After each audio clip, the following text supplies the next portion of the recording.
प्राचीन मगध साम्राज्य की गोद में बसा एक समृद्ध नगर था जिसका नाम था रत्नपुर। ये नगर न केवल अपने व्यापार और वैभव के लिए बल्कि अपनी कला और संस्कृति के लिए भी विख्यात था। रत्नपुर की गलियों में कई शिल्पी, चित्रकार और संगीतकार बसते थे जिनकी कला की ख्याति दूर दूर तक फैली थी। इन्हीं कलाकारों की भीड़ में एक युवा मूर्तिकार था जिसका नाम था अनिरुद्ध। अनिरुद्ध के हाथों में मानो जादू था।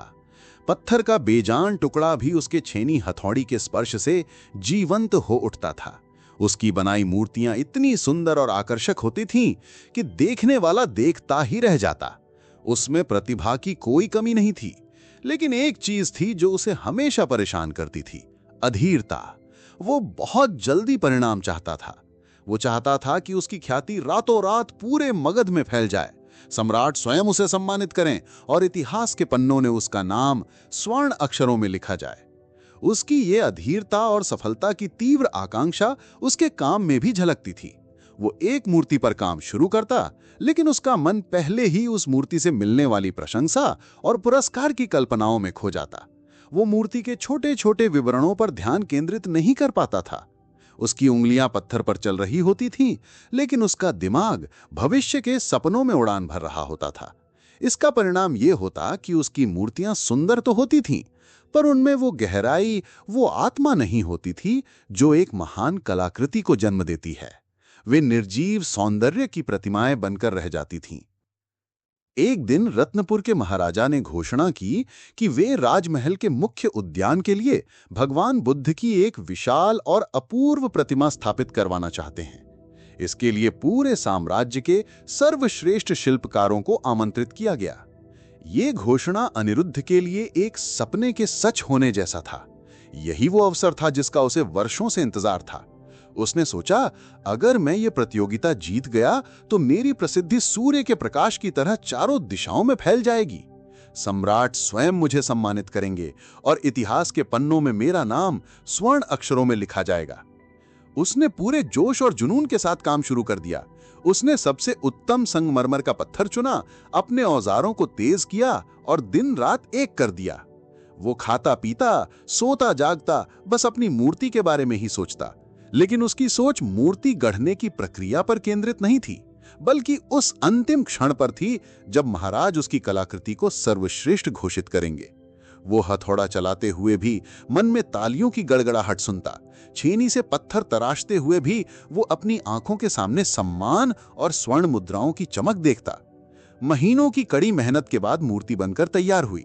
वो वाकई एक अद्भुत कृति थी। बुद्ध की शांत मुद्रा, चेहरे पर हल्की मुस्कान, सब कुछ निखुंत था। अनिरुद्ध अपनी रचना को देखकर फूला नहीं समाया। उसे पूरा विश्वास था कि विजय उसी की होगी। प्रतियोगिता का दिन आया। राज्य भर से आए महान शिल्पकारों की कलाकृतियां उद्यान में सजाई गईं। एक से बढ़कर एक प्रतिमाएं थीं, लेकिन अनिरुद्ध की मूर्ति का सौंदर्य सबसे अलग और आकर्षक था। महाराज अपनी सभा के साथ मूर्तियों का निरीक्षण करने आए। जब वे अनिरुद्ध की मूर्ति के पास पहुंचे तो वे भी उसकी सुंदरता देखकर प्रभावित हुए बिना न रह सके। लेकिन तभी महाराज के साथ चल रहे राज्य के सबसे वृद्ध और ज्ञानी बौद्ध भिक्षु आचार्य विमल मूर्ति के सामने रुके। उन्होंने अपनी आंखें बंद की, कुछ क्षण ध्यान मग्न रहे और फिर एक गहरी सांस लेकर बोले, महाराज, ये प्रतिमा सुंदर है, बहुत सुंदर। इस युवा शिल्पी के हाथों में कौशल है, पर इसकी कला में आत्मा का वास नहीं है। ये पत्थर की एक सुंदर काया तो है, पर इसमें प्राण नहीं है। ऐसा लगता है जैसे इसे बहुत जल्दबाजी में भविष्य की चिंता करते हुए बनाया गया है, वर्तमान में रहकर नहीं। आचार्य विमल के शब्द बाण की तरह अनिरुद्ध के हृदय में जा लगे। महाराज ने भी जब ध्यान से देखा तो उन्हें भी आचार्य की बात में सच्चाई नजर आई। मूर्ति में तकनीकी रूप से कोई कमी नहीं थी, पर उसमें वो शांति और स्थिरता का भाव नहीं था जो बुद्ध की प्रतिमा में होना चाहिए। अंततः एक दूसरे शिल्पी की प्रतिमा को चुना गया जो शायद तकनीकी रूप से उतनी निखुंत नहीं थी, पर उसे देखकर मन में असीम शांति का अनुभव होता था। अनिरुद्ध टूट गया। उसका सपना, उसकी महीनों की मेहनत, सब कुछ बिखर गया था। वो अपमान और निराशा के बोझ तले दब गया। उसे समझ नहीं आ रहा था कि उससे चूक कहां हुई। वो अपनी कार्यशाला में लौट आया और अपनी उस शानदार मूर्ति को घूरता रहा जो अब उसे अपनी सबसे बड़ी विफलता का प्रतीक लग रही थी। अध्याय 2, ज्ञान की खोज और गुरु का द्वार। कई दिन और रात अनिरुद्ध ने इसी निराशा और आत्मग्लानि में बिता दी। उसने अपने औजारों को छूना भी छोड़ दिया था। कला जो कभी उसका जुनून थी, अब उसे पीड़ा देने लगी थी। एक शाम जब वो अपनी कार्यशाला में उदास बैठा था, तभी उसका एक पुराना मित्र उससे मिलने आया। उसने अनिरुद्ध की हालत देखी और सहानुभूति से कहा, मित्र, तुम्हारी प्रतिभा पर किसी को संदेह नहीं है। आचार्य विमल ने भी तुम्हारे कौशल की प्रशंसा की थी। उन्होंने बस प्राण और आत्मा की बात कही थी। अनिरुद्ध ने कड़वाहट से कहा, क्या होती है ये प्राण और आत्मा? मैंने अपना सब कुछ झोंक दिया था, इससे ज्यादा मैं और क्या कर सकता था? मित्र ने कुछ सोचते हुए कहा, मैंने सुना है कि विंध्याचल की पहाड़ियों में शहर के कोलाहल से बहुत दूर एक बौद्ध मठ है जिसका नाम है शांतिवन। वहां के प्रमुख आचार्य धम्मानंद को आत्मज्ञान का सूर्य कहा जाता है। लोग कहते हैं कि उनके पास जीवन की हर समस्या का समाधान है। वो किसी को सीधे सीधे उत्तर नहीं देते, बल्कि उसे सही मार्ग पर चलना सिखाते हैं। शायद वे तुम्हारी मदद कर सकें। पहले तो अनिरुद्ध ने इस विचार को झिड़क दिया। उसे लगा कि ये सब व्यर्थ की बातें हैं। लेकिन जब निराशा ने उसे चारों ओर से घेर लिया तो उसे एक धुंधली सी आशा की किरण दिखाई दी। उसने सोचा, खोने के लिए मेरे पास अब और क्या बचा है? एक बार जाकर देखने में क्या हर्ज है। अगली ही सुबह अनिरुद्ध ने कुछ जरूरी सामान बांधा और शांति वन की ओर एक अनिश्चित यात्रा पर निकल पड़ा। रत्नपुर की भीड़-भाड़ वाली गलियों को पीछे छोड़कर वो गांवों, खेतों और जंगलों से गुजरता हुआ आगे बढ़ने लगा। कई दिनों की कठिन यात्रा के बाद वो विंध्याचल की तलहटी में पहुंचा। यहां का वातावरण बिल्कुल अलग था। हवा में एक अजीब सी शांति और पवित्रता थी। पक्षियों का कलरव किसी दिव्य संगीत की तरह लग रहा था।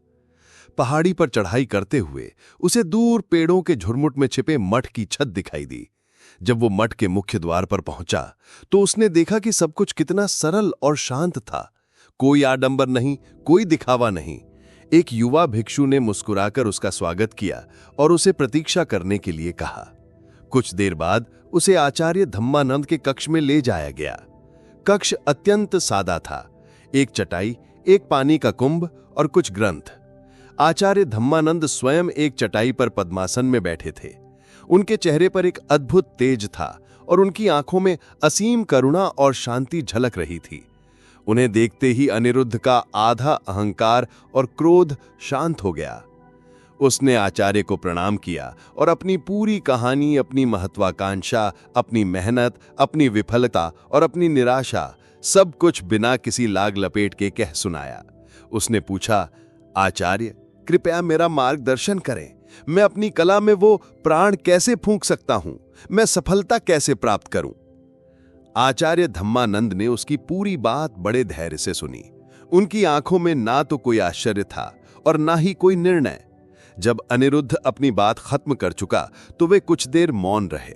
फिर उन्होंने अपनी शांत और गहरी आवाज में कहा, पुत्र, सफलता कोई मंजिल नहीं है जिसे तुम दौड़ कर पा सको। ये एक यात्रा है और इस यात्रा का आनंद ही सफलता है।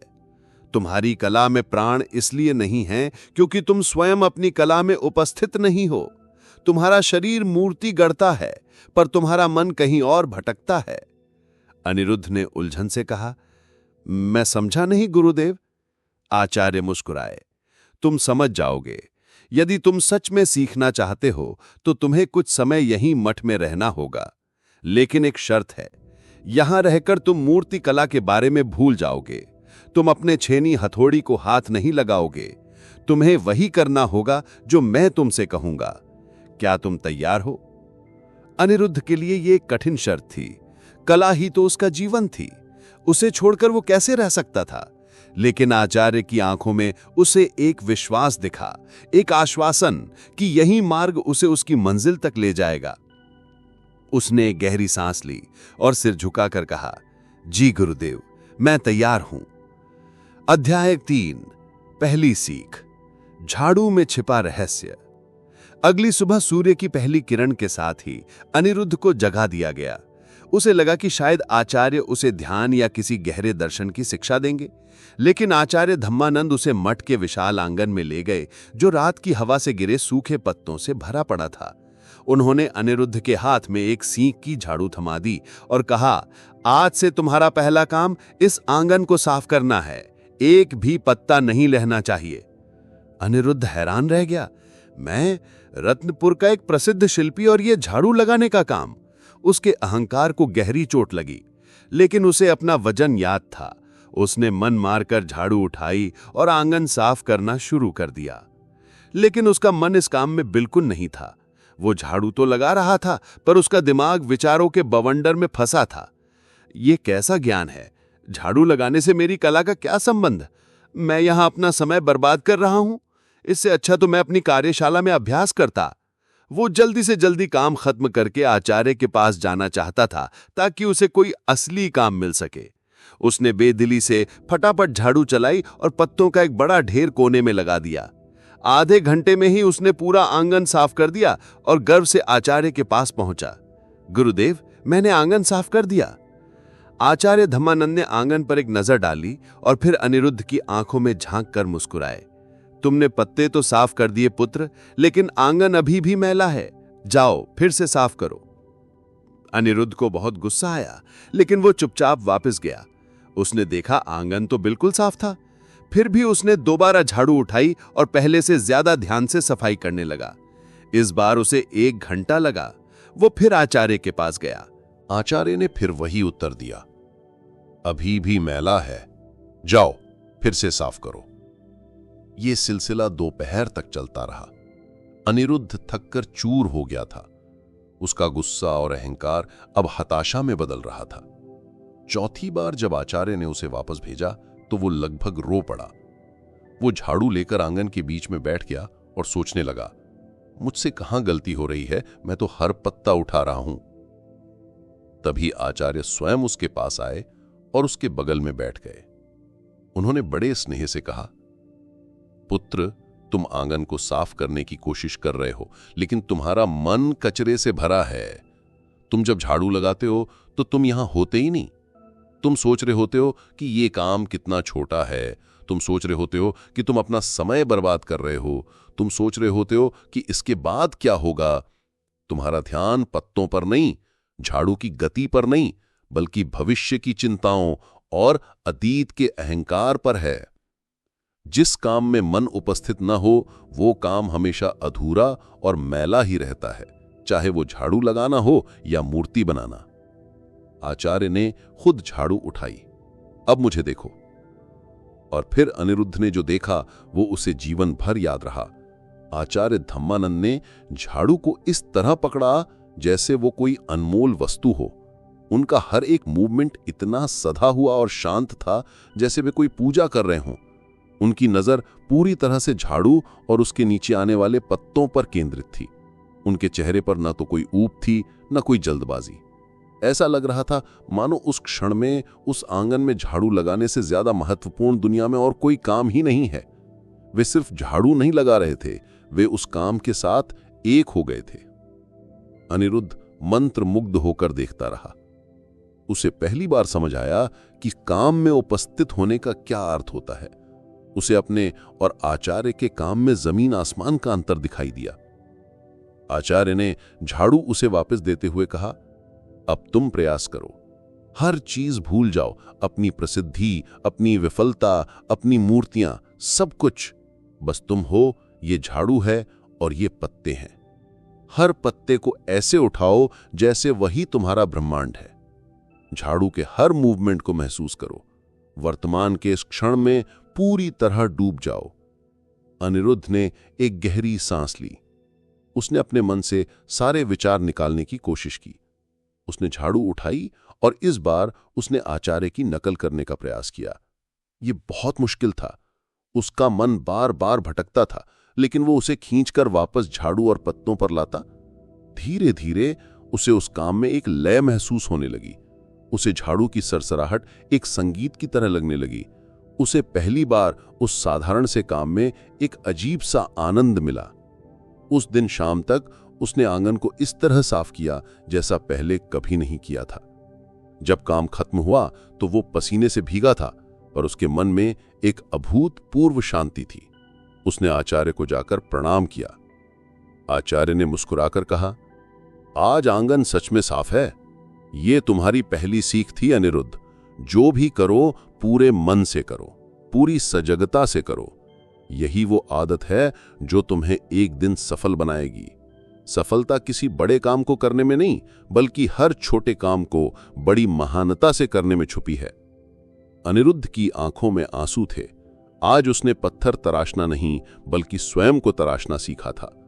अध्याय 4, निरंतरता की साधना। झाड़ू लगाने का क्रम कई हफ्तों तक चलता रहा। हर सुबह अनिरुद्ध का पहला काम आंगन साफ करना होता था। धीरे धीरे ये उसके लिए एक बोझिल काम नहीं रहा, बल्कि एक ध्यान की प्रक्रिया बन गया। उसने अपने मन को साधना सीख लिया था। जब आचार्य धम्मानंद ने देखा कि अनिरुद्ध अब इस कार्य में पूरी तरह से रम गया है, तो उन्होंने उसे एक नया काम सौंपा। मठ के पीछे एक बगीचा था जिसमें कई तरह के फूल और पौधे थे, लेकिन देखभाल की कमी के कारण वो थोड़ा अस्त व्यस्त हो गया था। आचार्य ने अनिरुद्ध से कहा, अब से तुम्हें इस बगीचे की देखभाल करनी है। खरपतवार निकालो, पौधों को पानी दो, सूखी पत्तियों को काटो, इस बगीचे को फिर से जीवंत कर दो। अनिरुद्ध ने बिना किसी शिकायत के ये काम स्वीकार कर लिया। उसने अपने झाड़ू वाले अनुभव को यहां भी लागू किया। जब वो खरपतवार निकालता तो उसका पूरा ध्यान सिर्फ उसी पर होता। वो पौधे की जड़ों को नुकसान पहुंचाए बिना सावधानी से उसे बाहर खींचता। जब वो पौधों को पानी देता तो वो पानी की हर बूंद को मिट्टी में समाते हुए महसूस करता। वो हर फूल को ऐसे निहारता जैसे वो दुनिया की सबसे सुंदर चीज हो। ये काम झाड़ू लगाने से भी ज्यादा जटिल था। इसमें धैर्य की और भी ज्यादा जरूरत थी। एक बीज को पौधा बनने में और पौधे पर फूल खिलने में महीनों लगते थे। यहां परिणाम तत्काल नहीं मिलते थे। अनिरुद्ध को हर दिन बिना चूके अपना काम करना ही पड़ता था। चाहे धूप हो, बारिश हो या ठंड, उसे बगीचे की देखभाल करनी ही होती थी। शुरू शुरू में उसे कभी कभी निराशा होती। वो मेहनत करता, लेकिन पौधों में कोई खास बदलाव नहीं दिखता। उसका अधीर मन फिर से उसे उकसाता, कब तक? कब खिलेंगे ये फूल? कब दिखेगा मेरी मेहनत का नतीजा? एक दिन वो आचार्य के पास गया और बोला, गुरुदेव, मैं हर दिन मेहनत करता हूं, पर प्रगति बहुत धीमी है। मुझे पता नहीं कि मैं जो कर रहा हूं वो सही भी है या नहीं। आचार्य उसे बगीचे में ले गए। उन्होंने एक छोटे से पौधे की ओर इशारा करते हुए कहा, अनिरुद्ध, क्या तुम इस पौधे को जबरदस्ती खींचकर बड़ा कर सकते हो? क्या तुम कली को अपने हाथों से खींचकर फूल बना सकते हो? नहीं गुरुदेव, ऐसा करने से तो वो नष्ट हो जाएगा, अनिरुद्ध ने उत्तर दिया। बिल्कुल सही। तुम्हारा काम पौधे को खींचकर बड़ा करना नहीं है। तुम्हारा काम है उसे हर दिन सही मात्रा में पानी देना, उसे धूप दिखाना, उसकी जड़ों से खरपतवार हटाना और उसे जानवरों से बचाना। तुम्हें बस अपना काम निरंतरता से करना है। पौधे को कब बड़ा होना है और कली को कब खिलना है, ये प्रकृति स्वयं तय करेगी। तुम बस अपना कर्म करो, फल की चिंता मत करो। यही जीवन का और यही कला का भी नियम है। आचार्य ने आगे कहा, तुम हर दिन सजगता से अभ्यास करते हो। तुम हर दिन अपने कौशल को थोड़ा थोड़ा निखारते हो। यह प्रक्रिया धीमी हो सकती है, उबाऊ हो सकती है, लेकिन यही एकमात्र मार्ग है। सफलता एक दिन में नहीं मिलती। यह हर दिन की गई छोटी छोटी निरंतर साधना का परिणाम होती है। सजगता के साथ निरंतरता का अभ्यास, यही सफलता का दूसरा स्तंभ है। आचार्य के शब्दों ने अनिरुद्ध पर गहरा प्रभाव डाला। उसने फल की चिंता करना छोड़ दिया और केवल अपनी दैनिक साधना पर ध्यान केंद्रित किया। वो हर दिन बगीचे में काम करता, पूरी लगन और प्रेम के साथ। धीरे धीरे बगीचे की काया पलट होने लगी।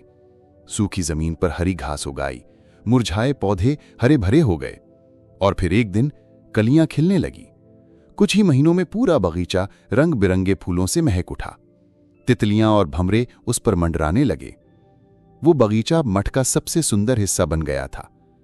अनिरुद्ध उस खिले हुए बगीचे को देखता तो उसके मन में गर्व नहीं, बल्कि एक गहरी संतुष्टि और शांति का भाव उठता। उसने सीखा था कि धैर्य और निरंतरता का फल कितना मीठा होता है। इसके बाद आचार्य ने उसे कई और काम सौंपे। मठ की रसोई में सब्जियां काटना, गौशाला में गायों की सेवा करना, पुस्तकालय में ग्रंथों पर चढ़ी धूल साफ करना।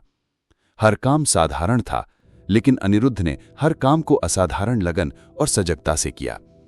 उसने सब्जी काटने में भी एक कला ढूंढ ली। गायों की आंखों में उसे करुणा दिखाई दी और पुराने ग्रंथों के स्पर्श में उसे ज्ञान का सागर महसूस हुआ।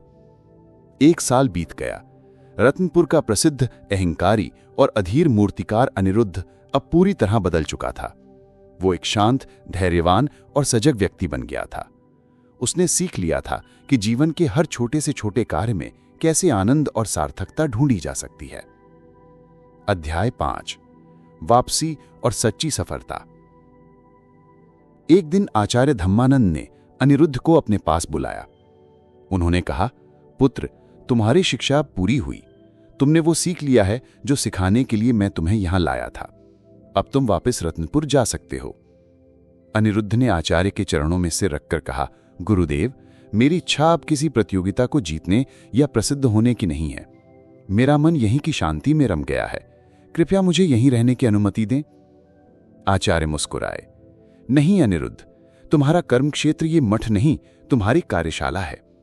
तुमने जो सीखा है उसे अपनी कला के माध्यम से दुनिया तक पहुंचाना ही तुम्हारी सच्ची साधना होगी। जाओ और अपनी कला को एक नई दिशा दो। लेकिन याद रखना, उस एक आदत को कभी मत छोड़ना। जो भी करो पूरे मन से करो, पूरी सजगता और निरंतरता के साथ करो। भारी मन से लेकिन एक नए आत्मविश्वास के साथ अनिरुद्ध ने शांति वन से विदा ली और रत्नपुर की ओर लौट चला। जब वो अपनी पुरानी कार्यशाला में पहुंचा तो सब कुछ धूल से अटा पड़ा था। उसके औजार वैसे ही पड़े थे जैसे वो उन्हें छोड़कर गया था। उसने अपनी उस अधूरी बुद्ध प्रतिमा को देखा जिसके कारण उसे अपमानित होना पड़ा था। लेकिन आज उसे उस मूर्ति को देखकर क्रोध या दुख नहीं हुआ, बल्कि करुणा आई। उसे अपनी पुरानी मैं पर दया आई, जो सफलता के पीछे अंधा होकर भाग रहा था। उसने कई दिनों तक अपनी कार्यशाला की सफाई की। हर कोने को, हर औजार को उसने उसी सजगता से साफ किया जैसे वो मठ का आंगन साफ करता था। जब कार्यशाला पूरी तरह से स्वच्छ और व्यवस्थित हो गई, तब उसने अपने औजारों को उठाया। इस बार उसने कोई बड़ी महत्वाकांक्षी परियोजना नहीं चुनी। उसने पास पड़े लकड़ी के एक साधारण से टुकड़े को उठाया। उसने कोई योजना नहीं बनाई कि वो क्या बनाएगा। उसने बस लकड़ी को महसूस किया, उसके रेशों को समझा और अपने औजारों को उस पर चलने दिया। उसका काम करने का तरीका पूरी तरह बदल गया था। अब कोई जल्दबाजी नहीं थी, कोई भविष्य की चिंता नहीं थी। वो बस वर्तमान में था, वो, उसकी लकड़ी और उसके औजार। छेनी की हर चोट, हथौड़े की हर थपकी, सब कुछ एक ध्यानपूर्ण प्रक्रिया का हिस्सा था। वो घंटों काम करता, लेकिन उसे समय का पता नहीं चलता। वो अपनी कला के साथ एक हो गया था। कई हफ्तों की साधना के बाद उस साधारण लकड़ी के टुकड़े से एक अद्भुत आकृति उभरी। ये एक छोटे से बालक की मूर्ति थी जो अपने हाथ में एक तितली को देखकर मुस्कुरा रहा था। मूर्ति में तकनीकी बारीकियां शायद उतनी उत्तम ना हो, लेकिन उसकी मुस्कान में जो स्वाभाविकता और जीवंता थी, वो अनिरुद्ध ने पहले अपनी किसी रचना में नहीं देखी थी। उस मूर्ति में प्राण थे। अनिरुद्ध ने उस मूर्ति को किसी को दिखाया नहीं, बस अपनी कार्यशाला में कोने में रख दिया। अब वो प्रसिद्धि के लिए काम नहीं कर रहा था। वो काम कर रहा था क्योंकि काम करना ही अब उसके लिए आनंद था, एक पूजा थी। लेकिन सच्ची कला कहां छिपती है? धीरे धीरे लोगों को अनिरुद्ध के बदलाव के बारे में पता चला। कुछ पुराने ग्राहक उसकी कार्यशाला में आए और उन्होंने उस बालक की मूर्ति देखी। वे उसे देखकर मंत्रमुग्ध हो गए। उसकी ख्याति धीरे धीरे बिना किसी प्रयास के फिर से फैलने लगी। लेकिन इस बार उसकी प्रसिद्धि उसके कौशल के कारण नहीं, बल्कि उसकी कला में मौजूद आत्मा और शांति के कारण थी। बात महाराज तक भी पहुंची। उन्हें आश्चर्य हुआ कि जिस युवक को उन्होंने अस्वीकार कर दिया था, उसकी इतनी प्रशंसा कैसे हो रही है। वे स्वयं एक दिन भेष बदलकर अनिरुद्ध की कार्यशाला में पहुंचे। उन्होंने वहां रखी मूर्तियों को देखा। हर मूर्ति में एक अजीब सी शांति और जीवन था। उन्होंने अनिरुद्ध को काम करते हुए भी देखा। वो पूरी दुनिया से बेखबर अपनी कला में डूबा हुआ था। महाराज समझ गए कि आचार्य विमल ने क्या कहा था और इस युवक ने शांतिवन में क्या पाया है। वे अपने असली रूप में आए और अनिरुद्ध से कहा, युवक, मैं तुम्हारी कला से बहुत प्रभावित हुआ हूं। मैं चाहता हूं कि तुम राजमहल के लिए बुद्ध की वही प्रतिमा फिर से बनाओ। अनिरुद्ध ने विनम्रता से सिर झुकाकर कहा, महाराज, आपका आदेश सिर आंखों पर। लेकिन मेरी एक शर्त है, मैं ये मूर्ति किसी प्रतियोगिता के लिए नहीं, बल्कि अपनी साधना के लिए बनाऊंगा। इसमें कितना समय लगेगा मैं नहीं कह सकता, और मैं इसके लिए कोई मूल्य भी स्वीकार नहीं करूंगा। महाराज मुस्कुराए और सहमत हो गए। अनिरुद्ध ने काम शुरू किया। इस बार उसने संगमरमर के उसी पत्थर पर काम किया, लेकिन उसका दृष्टिकोण बिल्कुल अलग था। वो हर दिन कुछ घंटे काम करता, पूरी सजगता के साथ। वो पत्थर से बात करता, उसकी आत्मा को समझने की कोशिश करता। महीनों नहीं 2 साल बीत गए, और फिर जो प्रतिमा बनकर तैयार हुई वो कोई कलाकृति नहीं बल्कि स्वयं एक चमत्कार थी। बुद्ध की उस प्रतिमा को देखकर ऐसा लगता मानो पत्थर में स्वयं करुणा और शांति ने आकार ले लिया हो। उसे देखने वालों का मन स्वतः ही ध्यान में डूब जाता। उसकी ख्याति पूरे जम्बूद्वीप में फैल गई। दूर दूर से लोग बस उसे एक प्रतिमा के दर्शन करने आते थे। अनिरुद्ध अब मगध का सबसे सम्मानित और सफल शिल्पी था। लेकिन यह सफलता उसे परेशान नहीं करती थी, ना ही उसके मन में अहंकार लाती थी, क्योंकि वो जानता था कि उसकी सफलता का रहस्य कोई बड़ी मूर्ति को बनाना नहीं था। उसकी सफलता का रहस्य तो शांतिवन के उस आंगन में छिपा था, उस झाड़ू में छिपा था जिसे आचार्य धम्मानंद ने उसके हाथ में थमाकर कहा था, जो भी करो पूरे मन से करो, पूरी सजगता और निरंतरता के साथ करो। यही एक आदत है जो तुम्हें एक दिन सफल बनाएगी। अनिरुद्ध ने इस एक आदत को जीवन भर अपनी साधना बनाए रखा और उसकी कला अमर हो गई।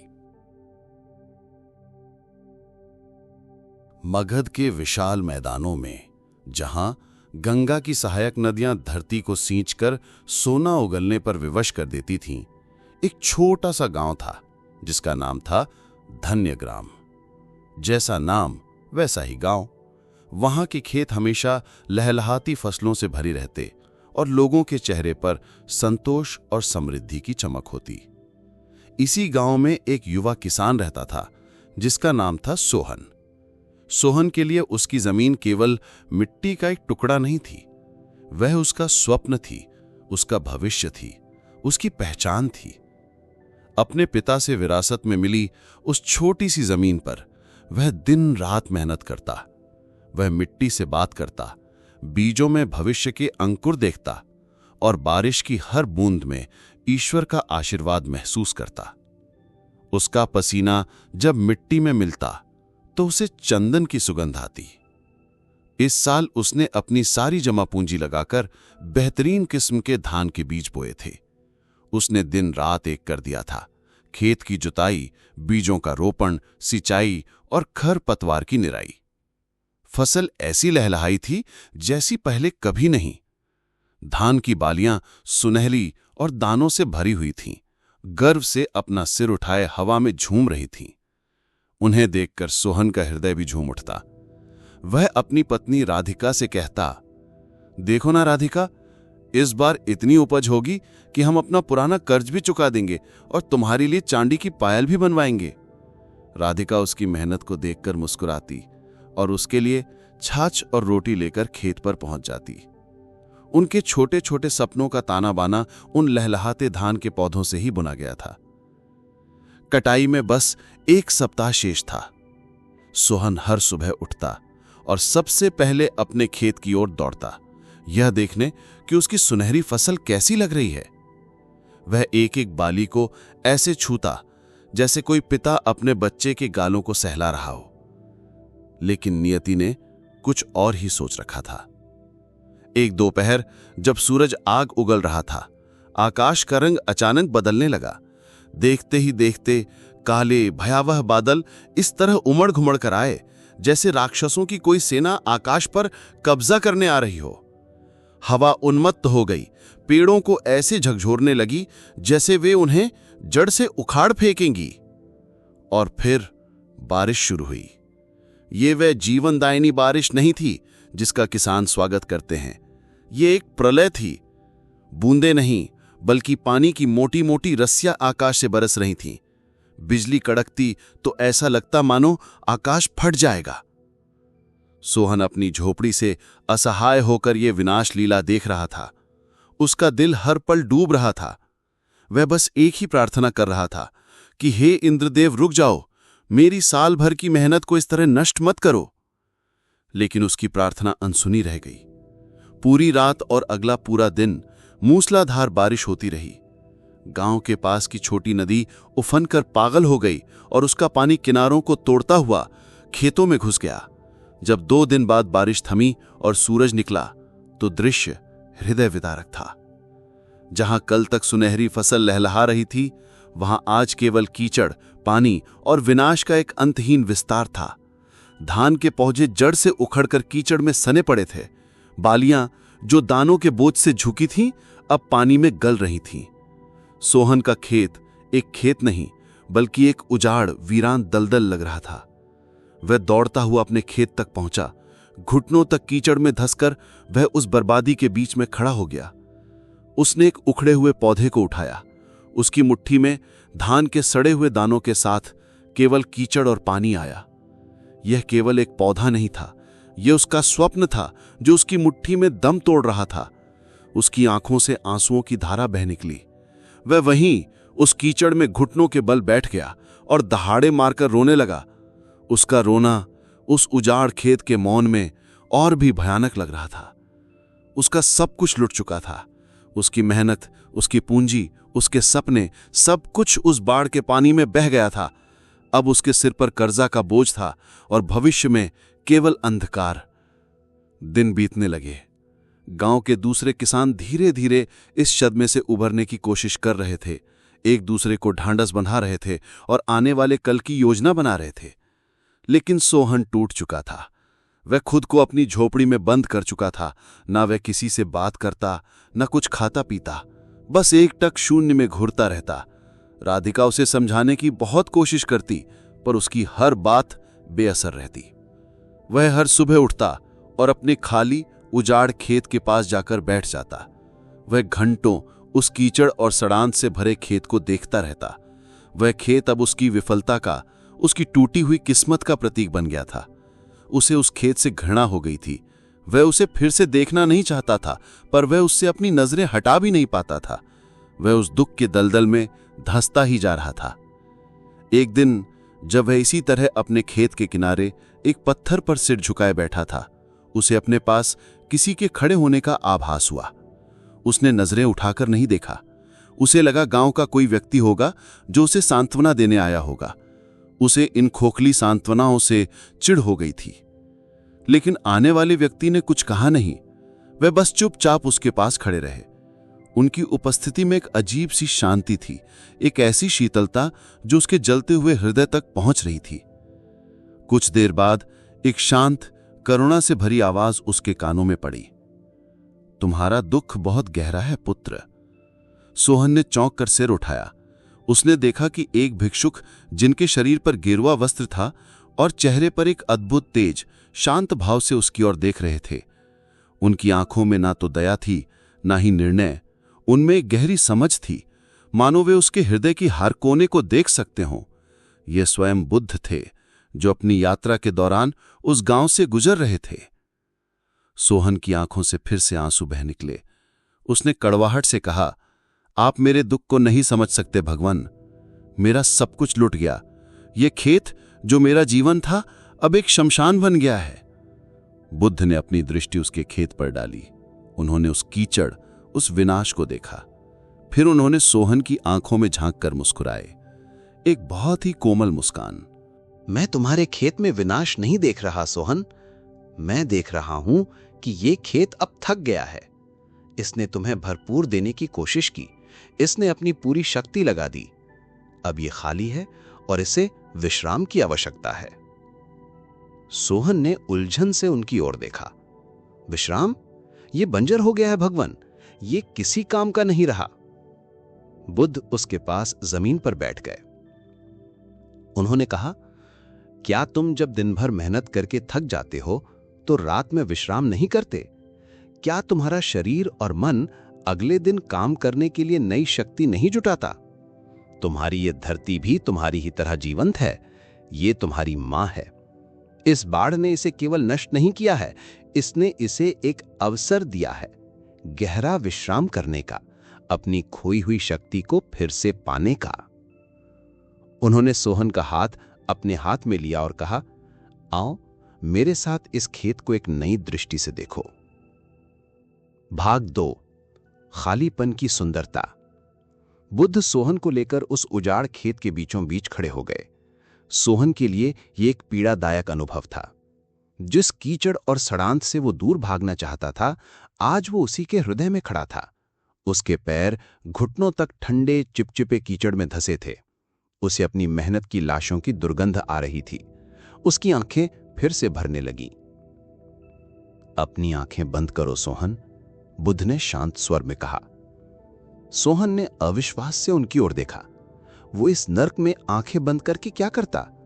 लेकिन बुद्ध की आवाज में कुछ ऐसा था कि वो मना नहीं कर सका। उसने अपनी आंखें बंद कर लीं। उसके मन में अभी भी विनाश के दृश्य घूम रहे थे। उखड़े हुए पौधे, पानी का शोर, उसकी अपनी बेबसी। गहरी सांस लो, बुद्ध ने निर्देश दिया, और अब अपने पैरों के नीचे की मिट्टी को महसूस करो, उसके ठंडे स्पर्श को महसूस करो।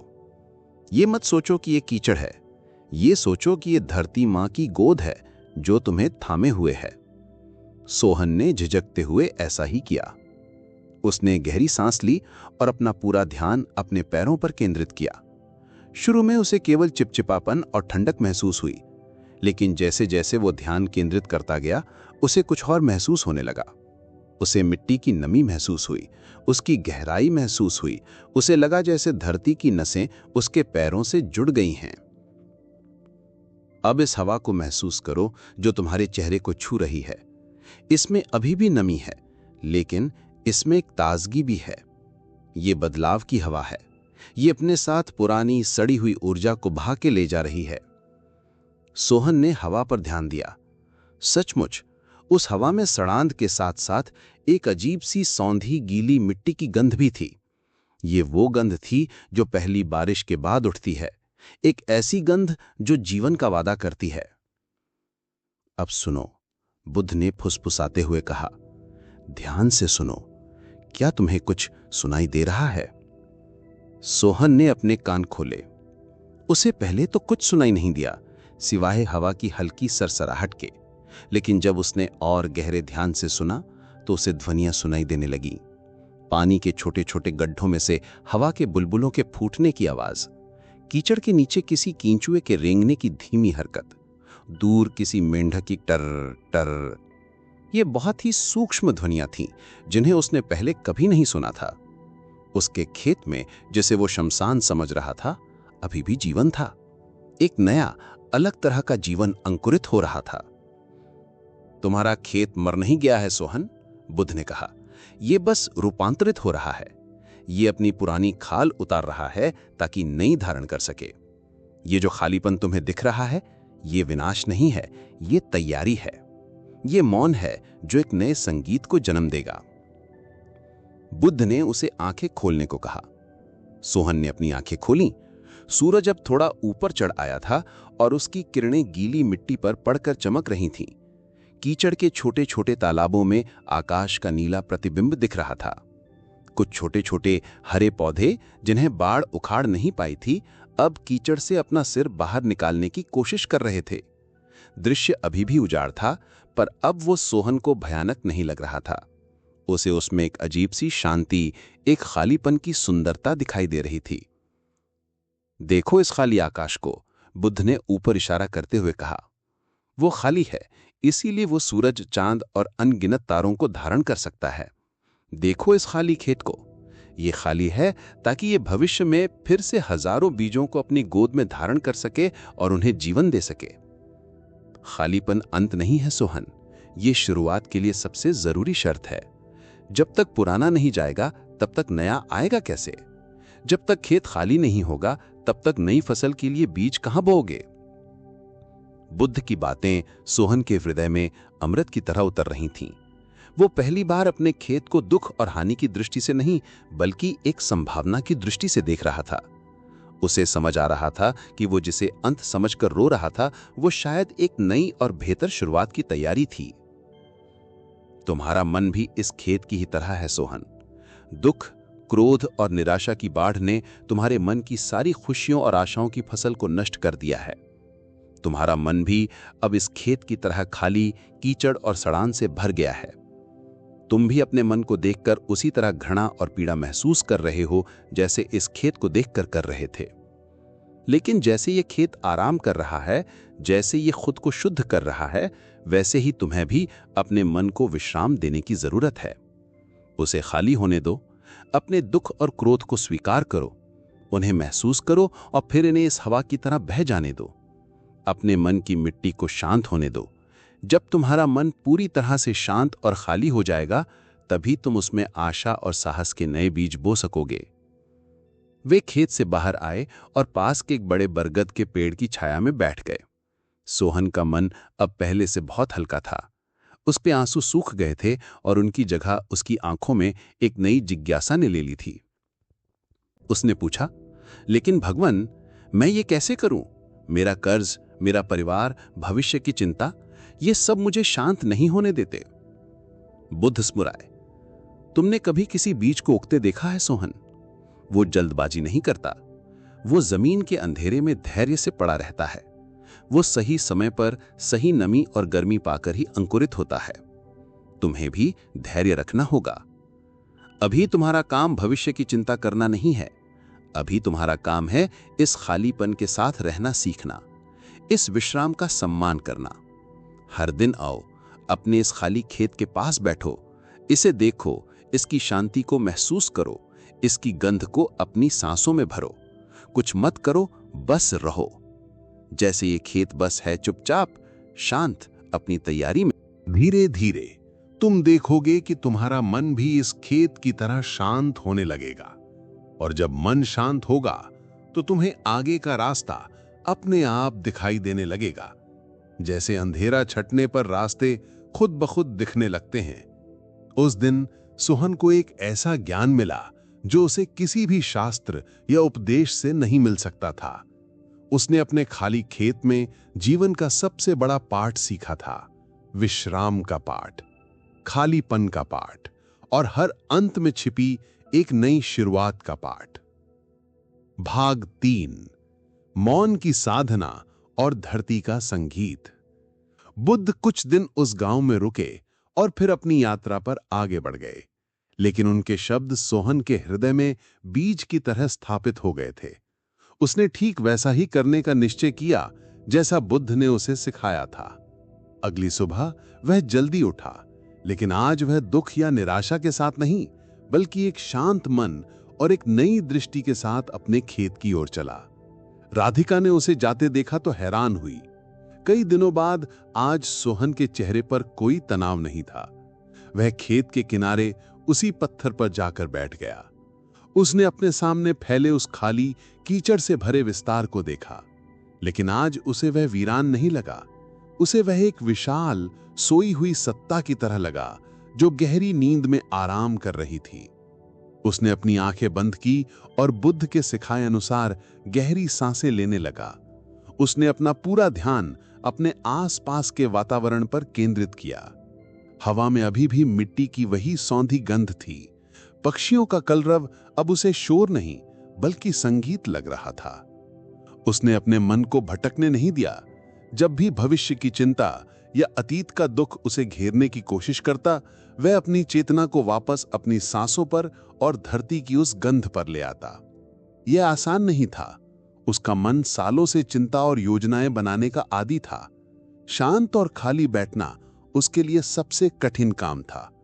पहले दिन वह मुश्किल से कुछ मिनट ही टिक पाया। उसका मन उसे धिक्कार रहा था। तुम यहां समय भर बात कर रहे हो, उठो, कुछ काम करो, साहूकार से बात करो, कोई मजदूरी ढूंढो। लेकिन उसने हार नहीं मानी। उसे बुद्ध के शब्द याद थे, कुछ करो मत, बस रहो। वह हर दिन आता। धीरे धीरे उसका मन शांत होने लगा। जैसे गंदला पानी धीरे धीरे स्थिर होकर साफ हो जाता है, वैसे ही उसके मन के विचार भी शांत होने लगे। अब वह घंटों तक बिना किसी बेचैनी के बैठ सकता था। वह उस खालीपन का आनंद लेने लगा था। उसने अपने खेत में हो रहे सूक्ष्म बदलावों को देखना शुरू किया। सूरज की गर्मी से कीचड़ धीरे धीरे सूख रहा था। उसमें दरारें पड़ रही थी, जैसे धरती अंगड़ाई लेकर जाग रही हो। पानी के छोटे छोटे गड्ढे सूख गए थे और उनकी जगह नरम भुरभुरी मिट्टी ने ले ली थी। कुछ जंगली घास और पौधे अब और बड़े हो गए थे। कुछ रंग बिरंगे कीड़े मिट्टी पर रेंगते हुए दिखाई देने लगे थे। एक दिन उसने देखा कि कुछ गौरैया पक्षी खेत में उतरे हैं और मिट्टी में से केंचुओं को ढूंढ ढूंढ कर खा रहे हैं। यह देखकर उसके चेहरे पर मुस्कान आ गई। उसका खेत, जो उसे निर्जीव लग रहा था, अब इन छोटे छोटे जीवों का पेट भर रहा था। वह बंजर नहीं था, वह जीवन से भरपूर था। उसने महसूस किया कि धरती खुद को ठीक कर रही है। बाढ़ अपने साथ जो सड़े गले पौधे और गंदगी लाई थी, वह अब मिट्टी में मिलकर खाद बन रहे थे। केंचुए और अन्य सूक्ष्म जीव मिट्टी को अंदर से खोदकर उसे हवादार और उपजाऊ बना रहे थे। प्रकृति अपना काम चुपचाप, बिना किसी शोर शराबे के, बड़ी कुशलता से कर रही थी। उसे बस समय और शांति की जरूरत थी। सोहन की ये कुछ न करने की साधना पूरे गांव में चर्चा का विषय बन गई। लोग उसे पागल समझने लगे। वह कहते, देखो, सोहन तो बाढ़ में अपना दिमागी संतुलन भी खो बैठा है। काम धंधा करने की बजाय दिन भर खेत को ताकता रहता है। राधिका को भी लोगों के ताने सुनने पड़ते, पर उसे अपने पति पर विश्वास था। उसने सोहन की आंखों में जो शांति देखी थी, वह पहले कभी नहीं देखी थी। महीने बीत गए, सर्दी का मौसम आया। खेत अब पूरी तरह से सूख चुका था।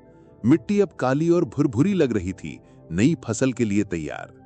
सोहन को अब अपने अंदर से ही एक प्रेरणा महसूस हुई। उसे लगा कि अब खेत का विश्राम पूरा हो गया है। उसके अंदर से आवाज आई, अब समय है बीज डालने का। एक सुबह वो उठा और अपनी झोंपड़ी के कोने में रखे अपने हल को बाहर निकाला। उसने अपने बैलों को तैयार किया और खेत की ओर चल पड़ा। गांव वालों ने उसे हल चलाते देखा तो हैरान रह गए।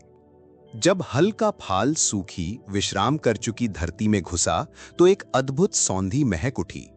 सोहन के लिए ये दुनिया की सबसे पवित्र सुगंध थी। ये जीवन की सुगंध थी, नई शुरुआत की सुगंध थी। उसने पूरा दिन खेत की जुताई की। वो थका नहीं, क्योंकि अब वो केवल शरीर से काम नहीं कर रहा था, उसका मन भी उस काम में पूरी तरह से शामिल था। वो हर उस ठेले को महसूस कर रहा था जो हल के नीचे टूट रहा था, हर उस पक्षी को देख रहा था जो पीछे पीछे कीड़े खाने आ रहा था। उसका काम अब एक बोझ नहीं, बल्कि एक उत्सव बन गया था। उसने साहूकार से जाकर बात की। उसकी आंखों में अब बेबसी नहीं, बल्कि एक आत्मविश्वास था। उसने कहा, सेठ जी, मेरी पिछली फसल नष्ट हो गई, पर मेरी हिम्मत नष्ट नहीं हुई है। आप मुझे इस बार की फसल के लिए बीज और खाद उधार दे दीजिए। मैं वादा करता हूं आपकी पाई पाई चुका दूंगा। साहूकार ने सोहन में आए इस बदलाव को देखा। उसकी बातों में जो सच्चाई और दृढ़ता थी, उससे वो प्रभावित हुए बिना न रह सका। वो जानता था कि सोहन एक मेहनती किसान है। उसने उसे उधार देने के लिए हामी भर दी। सोहन ने इस बार धान नहीं, बल्कि चने की फसल बोने का निश्चय किया, क्योंकि चने को कम पानी की जरूरत होती है और ये मिट्टी को और भी उपजाऊ बनाता है। उसने बुद्ध की सीख को खेती में भी लागू किया। उसने जल्दबाजी नहीं की। उसने हर काम सही समय पर पूरी सजगता और शांति के साथ किया। उसका खेत अब उसका मित्र बन गया था। वो जानता था कि उसकी मिट्टी को कब पानी, कब खाद।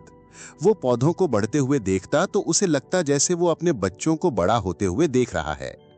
और धरती माँ ने भी अपने इस धैर्यवान पुत्र को निराश नहीं किया।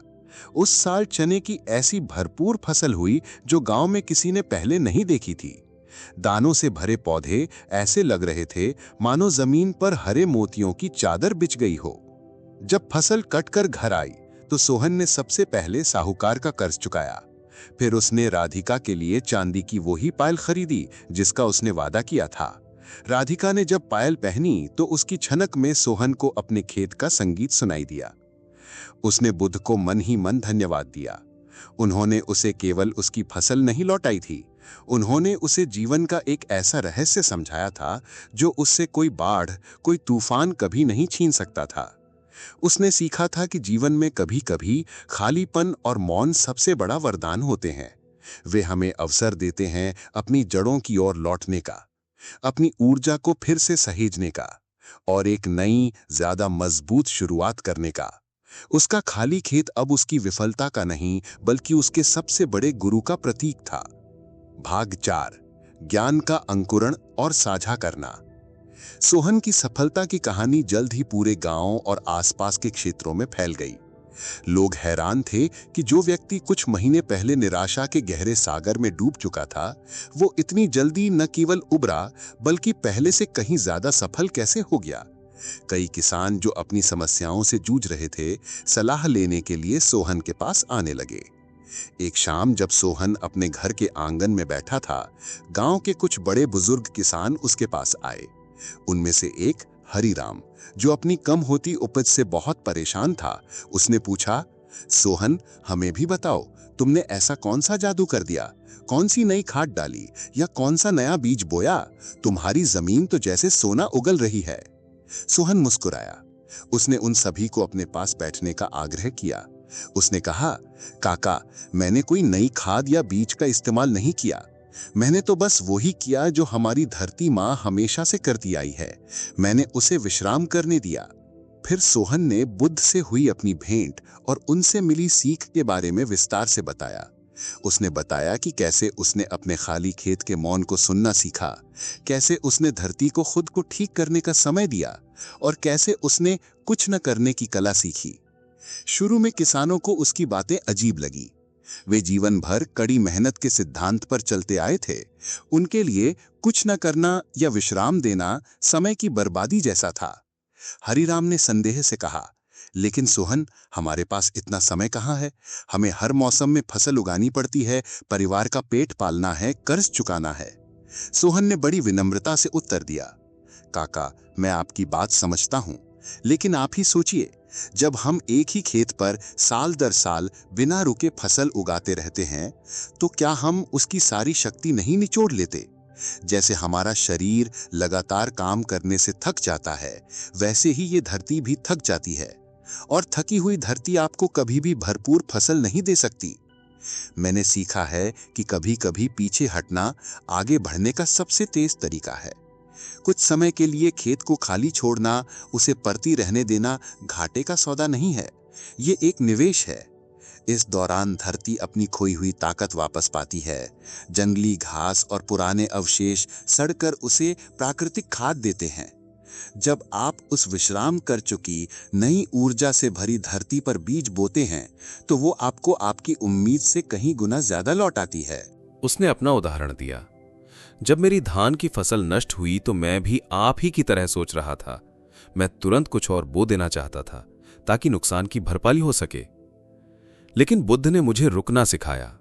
मैंने अपने खेत को लगभग एक पूरा मौसम आराम करने दिया और परिणाम आपके सामने है। चने की इस एक फसल ने मेरे पिछले 2 सालों के नुकसान की भरपाई कर दी है। सोहन की बातों में इतनी सच्चाई और अनुभव का बल था कि किसान सोचने पर मजबूर हो गए। उन्होंने महसूस किया कि वे हमेशा धरती से केवल लेना ही जानते थे, उसे वापस देना या उसके आराम का ख्याल रखना उन्होंने कभी नहीं सीखा था। सोहन केवल उपदेश देकर ही नहीं रुका, उसने उन्हें अमली तरीके भी दिखाए। उसने किसानों को अपनी जमीन का एक छोटा हिस्सा हर साल खाली छोड़ने के लिए प्रोत्साहित किया, जिसे फसल चक्र या क्रॉप रोटेशन कहते हैं। उसने समझाया कि कैसे अलग अलग तरह की फसलें बोने से, जिसे अनाज के बाद दलहन, मिट्टी का संतुलन बना रहता है। उसने उन्हें प्रकृति के संकेतों को पढ़ना सिखाया। अपनी मिट्टी को देखो, वह कहता, उसके रंग को, उसकी नमी को महसूस करो, वह तुम्हें खुद बताएगी कि उसे क्या चाहिए। पक्षियों को देखो, कीड़े मकोड़ों को देखो, वे प्रकृति के किसान हैं, वे तुम्हारे मित्र हैं, शत्रु नहीं। धीरे धीरे गांव के अन्य किसानों ने भी सोहन की सलाह को अपनाना शुरू कर दिया। जिन्होंने अपनी जमीन को आराम दिया, उन्होंने अगले ही मौसम में अपनी उपज में आश्चर्यजनक वृद्धि देखी। गांव की मिट्टी की गुणवत्ता सुधरने लगी। जो खेत कुछ साल पहले रासायनिक खादों के बोझ तले अपनी जान खो रहे थे, वे अब फिर से जीवंत हो उठे थे। धन्यग्राम अब केवल अपनी उपज के लिए नहीं, बल्कि अपनी समझदार खेती के लिए भी जाना जाने लगा। सोहन, जो कभी एक साधारण किसान था, अब एक ज्ञानी गुरु बन गया था। उसने किताबी ज्ञान नहीं, बल्कि अनुभव का ज्ञान बांटा था। वह ज्ञान जो उसने अपने खाली खेत के मौन से सीखा था। वह अक्सर लोगों से कहता, ये सीख केवल खेती के लिए नहीं है, ये जीवन के लिए भी है। हमारा मन भी एक खेत की तरह है। हम उसे लगातार चिंताओं, इच्छाओं और योजनाओं से भरते रहते हैं। हम उसे कभी खाली नहीं छोड़ते, कभी आराम करने नहीं देते। और फिर हम शिकायत करते हैं कि हमारे जीवन में शांति और खुशी की फसल क्यों नहीं उगती। कभी कभी जीवन में रुकना जरूरी है। सब कुछ छोड़कर बस शांत बैठना जरूरी है। उस खालीपन से डरो मत। वही खालीपन है जो तुम्हें नई ऊर्जा से भरेगा, नई समझ देगा और तुम्हारे जीवन में सच्ची सफलता और आनंद के बीज बोने के लिए उपजाऊ भूमि तैयार करेगा। सोहन ने बुद्ध के दिए ज्ञान के बीज को न केवल अपने जीवन में बल्कि पूरे समुदाय में अंकुरित कर दिया था। वह समझ गया था कि सच्चा ज्ञान केवल पाने में नहीं बल्कि उसे बांटने में भी है। भाग 5, चक्र की पूर्णता और अनंत शांति। कई साल बीत गए। सोहन अब एक अधेड़ उम्र का अनुभवी और सम्मानित किसान बन चुका था। उसका घर धन धान्य से भरा था और उसके चेहरे पर एक स्थायी शांति और संतोष का भाव था।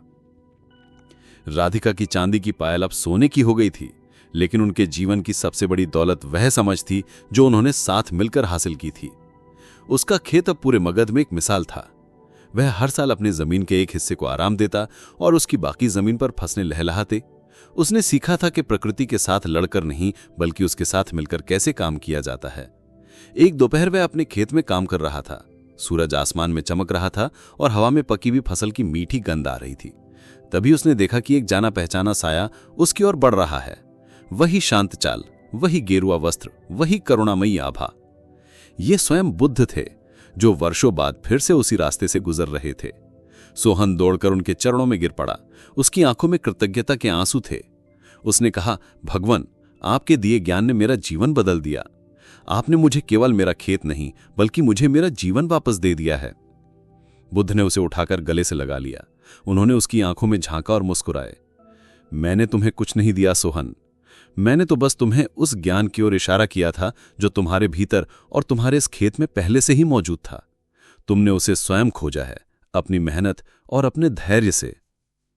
बुद्ध ने लहलहाते खेतों पर नजर डाली। उन्होंने कहा, मैं देख रहा हूं कि तुमने उस सीख को केवल अपने तक ही सीमित नहीं रखा बल्कि उसे सब में बांटा है। ज्ञान का सच्चा फल यही है सोहन, जब वह करुणा के जल से सींचा जाता है तो वह अनगिनत मनों में अंकुरित होता है। सोहन बुद्ध को अपने उस खेत के किनारे ले गया जिसे बाढ़ ने उजाड़ दिया था।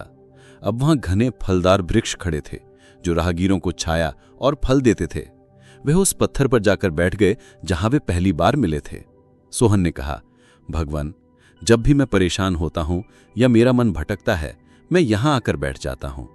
यह खाली खेत जो अब एक बगीचा बन गया है, मुझे हमेशा याद दिलाता है कि हर अंत एक नई शुरुआत है और सबसे गहरे अंधकार के बाद ही सबसे सुंदर सवेरा होता है। बुद्ध ने आंखें बंद कर ली।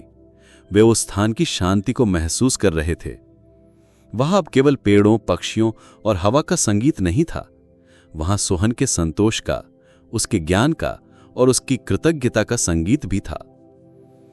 उन्होंने कहा, सोहन, तुमने जीवन के चक्र को समझ लिया है। जैसे यह धरती फसल देती है, फिर थकती है, आराम करती है और फिर से नई फसल देने के लिए तैयार हो जाती है, वैसे ही हमारा जीवन भी सुख और दुख, सफलता और विफलता का पाने और खोने का एक चक्र है। जो व्यक्ति इस चक्र को समझ लेता है वह कभी निराश नहीं होता। वह जानता है कि दुख के बाद सुख आएगा और विफलता के बाद सफलता। वह हर परिस्थिति में शांत और स्थिर रहता है, ठीक उस धुरी की तरह जिसके चारों ओर पहिया घूमता है। तुमने अपने खाली खेत को अपना गुरु बना लिया। अब तुम स्वयं एक गुरु बन गए हो। तुम्हारा जीवन ही अब दूसरों के लिए एक उपदेश है। उस शाम जब सूरज ढल रहा था और आकाश में वही सिंदूरी रंग बिखर रहे थे जो वर्षों पहले उस विनाश के दिन बिखरे थे, सोहन और बुद्ध चुपचाप बैठे रहे। लेकिन आज उस दृश्य में कोई पीड़ा नहीं थी, केवल असीम शांति थी। सोहन समझ गया था कि सच्ची संपत्ति सोना चांदी नहीं या लहलहाते खेत नहीं।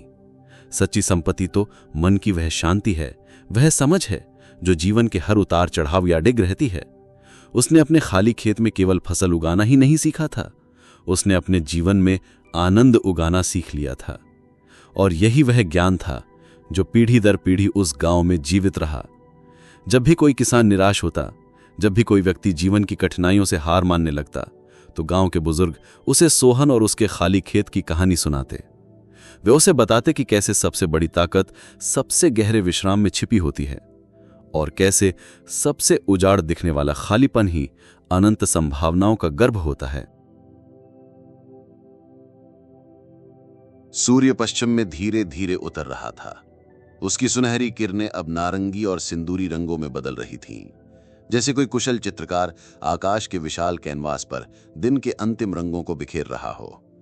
गया की भूमि पर निरंजना नदी के तट के समीप वो प्राचीन पीपल का वृक्ष मौन खड़ा था, जैसे आने वाले युग बोधि वृक्ष के नाम से जानने वाले थे। उसकी हर एक पत्ती उस दिव्य प्रकाश में नहाकर स्वर्ण की हो गई थी। वृक्ष के नीचे उसकी मोटी ज्ञानी जड़ों के बीच एक आकृति स्थिर बैठी थी, पद्मासन में स्थित, आंखें कोमलता से बंद, पीठ सीधी पर तनाव रहित। यह सिद्धार्थ गौतम का शरीर था, पर अब वे केवल सिद्धार्थ नहीं थे, वे बुद्ध हो चुके थे। ज्ञान की परम अवस्था को प्राप्त कर वे अब उस महासागर की तरह थे जिसमें ब्रह्मांड की सारी नदियां आकर विलीन हो गई थीं।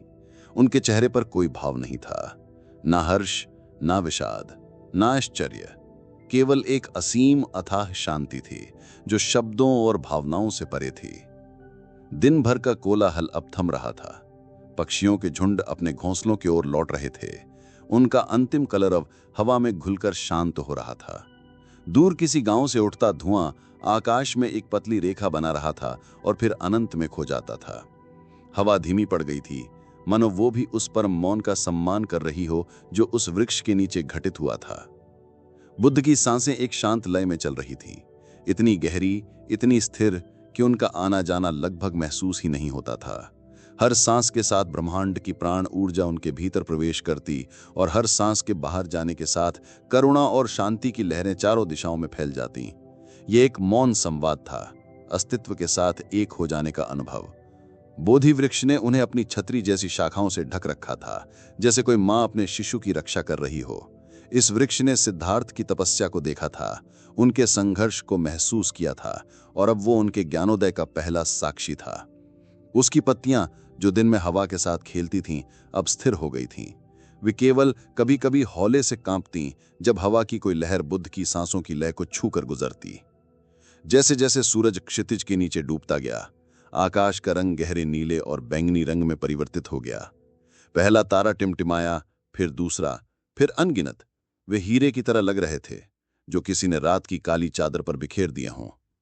उस शांत वातावरण में हर छोटी से छोटी ध्वनि भी स्पष्ट सुनाई दे रही थी। किसी सूखे पत्ते का अपनी शाखा से टूटकर धीरे धीरे जमीन पर गिरना, किसी दूर के झिंगुर की पहली आवाज, मिट्टी की सौंधी गंध जो दिन की गर्मी के बाद शाम की ठंडक में उभर रही थी। ये ध्वनियां मौन को भंग नहीं कर रही थीं, बल्कि वे भी उसी महामौन का हिस्सा बन गई थीं, जैसे सागर की विशाल शांति में लहरों की धीमी आवाज। बुद्ध की चेतना किसी एक बिंदु पर केंद्रित नहीं थी, वह सर्वव्यापी थी। वह उस पेड़ की जड़ों में भी थी जो धरती के गर्भ में उतर रही थीं, और उन दूर के तारों में भी जो आकाश गंगा में तैर रहे थे। उन्होंने उस अस्तित्व के महान जाल को देख लिया था जहां सब कुछ एक दूसरे से जुड़ा हुआ है, जहां कुछ भी अलग नहीं है। संध्या पूरी तरह से उतर चुकी थी, अंधकार घना हो गया था, पर यह अंधकार डरावना नहीं था। यह शांत था, आरामदायक था, जैसे मां की गोद। उस अंधकार के केंद्र में बोधि वृक्ष के नीचे बुद्ध एक प्रकाश स्तंभ की तरह बैठे थे। एक ऐसा प्रकाश जो आंखों से नहीं बल्कि आत्मा से दिखाई देता था। उनकी उपस्थिति ही एक ध्यान थी, उनका मौन ही सबसे बड़ा उपदेश था। भाग 2, रात्रि का प्रथम प्रहर। चंद्रमा अब आकाश में ऊपर चढ़ आया था। पूर्णिमा की रात्रि थी और उसका शीतल दूधिया प्रकाश पूरी पृथ्वी पर फैल रहा था। बोधि वृक्ष की पत्तियां चांदी की हो गई थीं। चांद की रोशनी जब घने पत्तों से छनकर नीचे आती तो जमीन पर प्रकाश और छाया की एक अद्भुत जाली सी बन जाती। ये जाली बुद्ध के शांत शरीर पर भी पड़ रही थी और हर पल हवा के हल्के झोंके के साथ उसका पैटर्न बदल जाता, जैसे कोई अदृश्य कलाकार उस परम स्थिरता पर चंचल आकृतियां बना रहा हो। रात्रि के जीव अब जागृत हो चुके थे। झिंगरों का एक संगठित संगीत शुरू हो गया था जो रात की खामोशी को एक लयबद्ध पृष्ठभूमि दे रहा था। कहीं दूर से किसी सियार की आवाज आती और फिर रात की गहराई में विलीन हो जाती। एक उल्लू ने पेड़ की किसी ऊंची शाखा से हुंकार भरी। उसकी आवाज में एक प्राचीन ज्ञान का भाव था, मानो वो भी उस महान घटना का साक्षी हो। लेकिन ये सभी ध्वनियां बुद्ध के मौन के महासागर में कंकड़ की तरह गिरकर खो जाती थीं। उनकी शांति इतनी गहरी थी कि कोई भी बाहरी हलचल उसे छू नहीं सकती थी। वे उस पर्वत की तरह थे जो आंधी तूफान के बीच भी अविचल खड़ा रहता है। उनकी बंद पलकों के भीतर कोई स्वप्न नहीं था, कोई विचार नहीं था, केवल शुद्ध चेतना का प्रकाश था। वे देख सकते थे कि कैसे हर वस्तु बनती और मिट जाती, कैसे विचार बादलों की तरह आते और चले जाते हैं, कैसे भावनाएं पानी के बुलबुलों की तरह उठती और फूट जाती हैं। उन्होंने इस निरंतर प्रवाह को, इस अनित्यता के नियम को पूरी तरह से समझ लिया था और इसे समझकर वे इससे मुक्त हो गए थे। हवा का एक ठंडा झोंका आया। उसने बोधि वृक्ष की पत्तियों में एक धीमी सरसराहट पैदा की। ये ध्वनि किसी प्राचीन मंत्र के जाप की तरह लग रही थी। वृक्ष मानो अपनी भाषा में बुद्ध के ज्ञान का अनुमोदन कर रहा था। हवा ने बुद्ध के चीवर को हौले से छुआ और आगे बढ़ गई, अपने साथ उनकी शांति का एक अंश लेकर, ताकि वह उसे दुनिया के कोने कोने में फैला सके। एक छोटा सा खरगोश झाड़ियों से निकला। वो चांदनी में नहाए उस शांत दृश्य को देखकर ठिठक गया।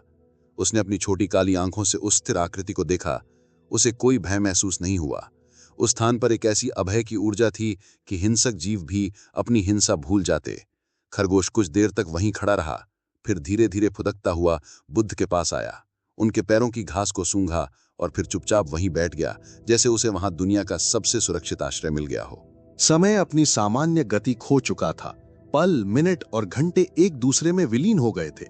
अतीत और भविष्य का कोई अस्तित्व नहीं था, केवल एक अनंत वर्तमान था। उस वर्तमान में बुद्ध, वो वृक्ष, वो चांदनी, वो खरगोश, वे सभी एक ही अस्तित्व के विभिन्न रूप थे। बुद्ध की सांसें अब और भी गहरी हो गईं। वे केवल अपने फेफड़ों से सांस नहीं ले रहे थे। ऐसा प्रतीत होता था मानो उनका पूरा शरीर, उनके रोम रोम सांस ले रहे हों। वे उस वृक्ष के साथ सांस ले रहे थे जो रात में ऑक्सीजन छोड़ रहा था। वे उस धरती के साथ सांस ले रहे थे जो चुपचाप अपनी धुरी पर घूम रही थी। ये एक ब्रह्मांडीय श्वसन था, जीवन की एक महान लय। रात्रि का प्रथम प्रहर बीत रहा था। दुनिया अपने दैनिक संघर्षों और सुख दुख में सो रही थी, लेकिन यहां निरंजना के तट पर एक नई सुबह का बीजारोपण हो रहा था। ज्ञान की एक ऐसी सुबह जो आने वाली सदियों तक मानवता को मार्ग दिखाने वाली थी। और इस महान क्रांति का उद्घोष किसी शंखनाद या तुरही से नहीं, बल्कि एक व्यक्ति के परम मौन और उसकी लयबद्ध सांसों से हो रहा था। भाग 3, मध्यरात्रि का सन्नाटा। मध्यरात्रि, वो समय जब अंधकार सबसे गहरा होता है और दुनिया सबसे गहरी नींद में। आकाश में चंद्रमा अब ठीक सिर पर था, अपनी पूरी महिमा के साथ चमक रहा था। उसकी रोशनी इतनी स्पष्ट थी कि वृक्ष के नीचे की हर वस्तु साफ दिखाई दे रही थी। बुद्ध के पैरों के पास पड़ा एक सूखा पत्ता, उनके चीवर की हर एक सिलवट, उनके चेहरे पर विराजमान शांति की अविचल रेखा। अब झींगरों का संगीत भी धीमा पड़ गया था। दूर से आने वाली जानवरों की आवाजें भी बंद हो गई थीं। एक गहरा, सर्वव्यापी सन्नाटा छा गया था। ये केवल ध्वनियों का अभाव नहीं था, ये विचारों का भी अभाव था। ये वो शून्य था जिससे संपूर्ण सृष्टि का जन्म होता है। उस महाशून्य के केंद्र में बुद्ध विराजमान थे।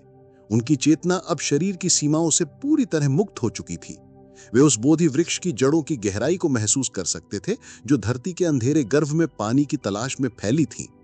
वे उसकी शाखाओं की ऊंचाई को महसूस कर सकते थे जो आकाश के तारों को छूने का प्रयास कर रही थीं। वे उस वृक्ष के जीवन रस को महसूस कर सकते थे जो उसकी हर पत्ती तक जीवन पहुंचा रहा था। एक पल के लिए वे स्वयं ही वो वृक्ष बन गए थे, स्थिर, धैर्यवान, मौन और जीवन से भरपूर। फिर उनकी चेतना ने विस्तार किया। वो पास में बह रही निरंजना नदी के धारा के साथ बहने लगी। उन्होंने हर एक लहर के उठने और गिरने को महसूस किया। उन्होंने नदी के तल में पड़े चिकने पत्थरों के स्पर्श को महसूस किया जिन्होंने सदियों से पानी के प्रवाह को सहा था। उन्होंने उस छोटी मछली को महसूस किया जो धारा के विपरीत तैरने की कोशिश कर रही थी। वे स्वयं ही वो नदी बन गए थे, निरंतर प्रवाहमान, परिवर्तनशील, फिर भी अश्वत्थ। उनकी चेतना और फैली, पूरे जम्बूद्वीप पर, फिर पूरे संसार पर। उन्होंने एक सम्राट को अपने भव्य महल में बेचैनी से करवटें बदलते देखा जो विजय और शक्ति के सपनों से घिरा था। उन्होंने एक गरीब किसान को अपनी छोटी सी झोपड़ी में गहरी नींद में सोते देखा जो दिन भर की मेहनत से थका हुआ था। उन्होंने एक माँ को अपने रोते हुए शिशु को चुप कराते देखा, उसकी आंखों में असीम प्रेम और चिंता थी। उन्होंने एक चोर को अंधेरी गलियों में भय से कांपते देखा। उन्होंने इन सभी को देखा, पर उनके मन में कोई निर्णय, कोई राग या द्वेष उत्पन्न नहीं हुआ। उन्हें बस करुणा की एक गहरी, असीम धारा महसूस हुई। उन्होंने समझ लिया था कि सभी प्राणी दुख से पीड़ित हैं क्योंकि वे अज्ञान में जी रहे हैं। वे अनित्य को नित्य, दुख को सुख और अनात्म को आत्म समझ बैठे हैं। इस समझ के साथ ही उनके हृदय से एक मौन संकल्प उठा, इस ज्ञान के प्रकाश को हर उस प्राणी तक पहुंचाने का जो अंधेरे में भटक रहा है। बोधि वृक्ष की पत्तियां इस मौन संकल्प की साक्षी बनी। हवा पूरी तरह से रुक गई थी, एक भी पत्ता नहीं हिल रहा था। ऐसा लग रहा था मानो पूरा ब्रह्मांड अपनी सांस रोके उस ऐतिहासिक क्षण को देख रहा हो। चांद की रोशनी बुद्ध के ललाट पर एक बिंदु पर केंद्रित हो गई, जैसे प्रकृति स्वयं उनके तीसरे नेत्र पर तिलक कर रही हो। उनके चारों ओर की ऊर्जा इतनी घनी और पवित्र हो गई थी कि वो स्थान एक जीवंत मंदिर में बदल गया था। उस ऊर्जा के घेरे में समय और स्थान का कोई अर्थ नहीं रह गया था। सब कुछ एक हो गया था। देखने वाला दृश्य और देखने की प्रक्रिया सब एक ही चेतना में विलीन हो गए थे। ये वो परम मौन था जहां कोई प्रश्न नहीं बचता, क्योंकि सारे उत्तर मिल जाते हैं। ये वो परम शांति थी जहां कोई इच्छा नहीं बचती, क्योंकि पूर्णता का अनुभव हो जाता है। ये वो परम ज्ञान था जहां मैं का भाव विसर्जित हो जाता है और केवल होना शेष रह जाता है। मध्य रात्रि का गहरा सन्नाटा उस परम सत्य का दर्पण बन गया था जिसे बुद्ध ने प्राप्त किया था, और उस दर्पण में संपूर्ण ब्रह्मांड अपना प्रतिबिंब देख रहा था, शांत, सुंदर और एक। भाग 4। रात्रि का अंतिम प्रहर। रात्रि अब ढलान पर थी। चंद्रमा पश्चिम की ओर झुकने लगा था और उसकी चमक थोड़ी फीकी पड़ गई थी। आकाश में तारे अब और भी स्पष्ट और चमकीले लग रहे थे, जैसे वे जाने से पहले अपनी पूरी आभा बिखेर देना चाहते हों। भोर होने से ठीक पहले का समय, जिसे ब्रह्म मुहूर्त कहते हैं, अपनी खामोश चादर बिछा रहा था। हवा में अब एक हल्की सी ठंडक घुल गई थी। ओस की नन्ही नन्ही बूंदें बोधि वृक्ष की पत्तियों और नीचे घास पर जमा होने लगी थी। ओस की रोशनी में वे बूंदें मोतियों की तरह चमक रही थीं। एक ओस की बूंद बुद्ध के चीवर पर भी आ गिरी, एक क्षण के लिए ठहरी और फिर फिसलकर नीचे मिट्टी में समा गई, जैसे कोई आत्मा परमात्मा में विलीन हो गई हो। बुद्ध की स्थिरता में कोई परिवर्तन नहीं आया था। वे उसी तरह अविचल बैठे थे जैसे कोई ग्रेनाइट की चट्टान, लेकिन उनके चारों ओर का वातावरण बदल रहा था। रात्रि के जीवों का मौन अब टूटने लगा था। पूर्व दिशा से किसी बहुत दूर के गांव से एक मुर्गे की पहली बांग सुनाई दी। ये एक संकेत था कि रात का साम्राज्य अब समाप्त होने वाला है और प्रकाश का आगमन निकट है। फिर एक के बाद एक पक्षियों की चहचहाहट शुरू हुई।